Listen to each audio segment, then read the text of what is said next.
కులరహిత సమాజం కోసం ఇటువంటి కార్యక్రమాన్ని ఒక వేదికని ఏర్పాటు చేసినటువంటి కేవీపీఎస్కు తెలంగాణ సాహితీ రాష్ట్ర కమిటీ తరఫున అభినందనలు తెలియజేస్తూ ఉన్నాము. అంటే మనం పెట్టుకున్నటువంటి లక్ష్యం చాలా క్లిష్టమైంది.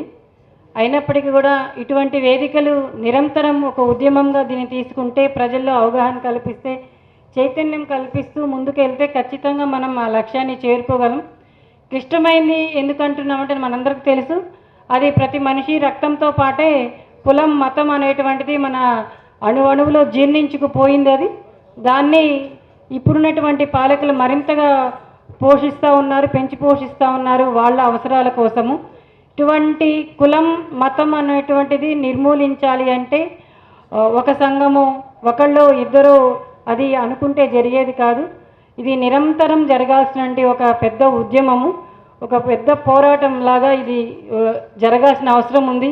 కాబట్టి ఇటీవల పూలే జయంతి నుంచి అంబేద్కర్ జయంతి వరకు 4 రోజుల పాటు సుందరయ్య విజ్ఞాన కేంద్రం టీపీఎస్కే కూడా కలిసి ఈ కార్యక్రమాన్ని నిర్వహిస్తే కులరహిత సమాజం కోసం, అందులో కూడా తెలంగాణ సాహితీ భాగస్వామ్యం అయింది.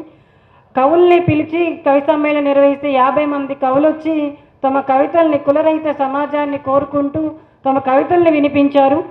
అలాగే నవ తెలంగాణలో వినయ్ కుమార్ గారిది ఒక సుదీర్ఘ ఇంటర్వ్యూని సండే మ్యాగజైన్లో ప్రచురిస్తే దాదాపు చాలామంది ఫోన్లు చేసి అంటే కులరహిత సమాజం ఎంత కోరుకుంటున్నారు అనేటువంటిది మనకి అర్థమైంది అక్కడ.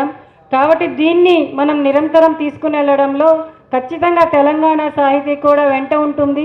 ఎక్కడ ఏ కార్యక్రమాలు నిర్వహించినా రచయితలుగా ముందు భాగంలో ఉండి మా వంతు పాత్ర పోషిస్తామని చెప్పి తెలియజేస్తున్నాను. అట్లా ఇంకొక చిన్న ఎక్స్పీరియన్స్ ఏంటంటే, మాది మతాంతర వివాహం. నేను ముస్లిము, హిందూ.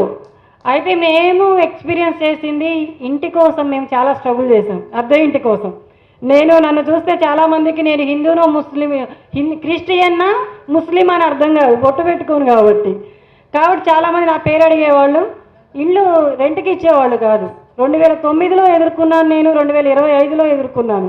ముస్లిం అని అంటే ఎవరు వద్దంటున్నారండి, వాళ్ళకి ఇష్టమే కానీ పక్కన వాళ్ళకి ఇష్టం ఉండదంట, పక్కనే ఉండే వాళ్ళకి ఇష్టం ఉండదని చెప్పి ఇలా రకరకాలుగా ఇళ్ళ కోసం ఇప్పటికీ కూడా ఇబ్బందులు పడుతున్నటువంటి వాళ్ళని నేను ఎక్స్పీరియన్స్ చేశాను. మనలాంటి వాళ్ళు అభ్యుదయవాదులమే ఇంత ఇబ్బందులు పడుతూ ఉంటే ఇంకా సాధారణ ప్రజలు ఇంకా ఎంతోమంది ఇబ్బందులు పడుతూ ఉన్నారు. కులాంతర వివాహాలు చేసుకోవడానికి, మతాంతర వివాహాలు చేసుకోవడానికి చాలా ఇటువంటివి ఎదుర్కోవడానికి చాలామంది ముందుకు రావడం, అటువంటి వాళ్ళకు కూడా కేవీపీఎస్ అండగా నిలబడుతుంది. ఇది మరింత ముందుకు తీసుకెళ్లి అవగాహన కల్పించాల్సిన అవసరం ఉంది.